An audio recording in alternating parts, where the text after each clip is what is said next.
देवरा के भैया कि दौरायान दहो ए ननद के भैया कि नारियल यान दहो। आइल बाराजा सुन छठी मैया करब यसो हमहु पूजैया। आइल बाराजा सुन छठी मैया करब यसो हमहु पूजैया। दिलवा के बतिया मान लहो ए देवरा के भैया कि दौरायान दहो ए ननद के भैया कि नारियल यान दहो। यान दहो यान दहो ए ननद के भैया कि दौरायान दहो।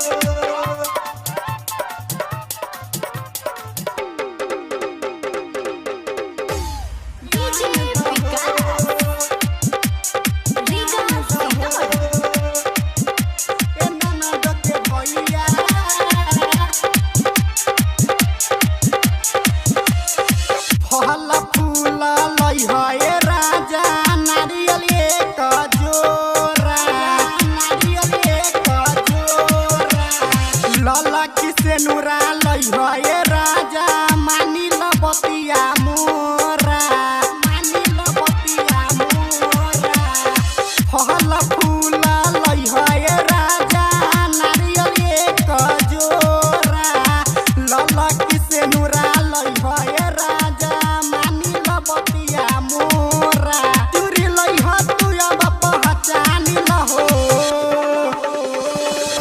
ए देवरा के भैया कि नेमुआ यान दहो ए ननद के भैया कि दौरायान दहो। यान दहो यान दहो ए ननद के भैया कि दौरायान दहो।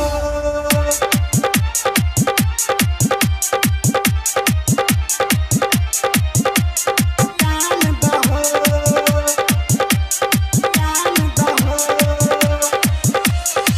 गाँव नगर टोला महला करेला देख पूजनमा हो। करेला देख पूजनमा हो दशरथ दीवाना तनी सुन मोर सजनमा हो। सुन मोर सजनमा हो गाँव नगर टोला महला करेला देख पूजनमा हो।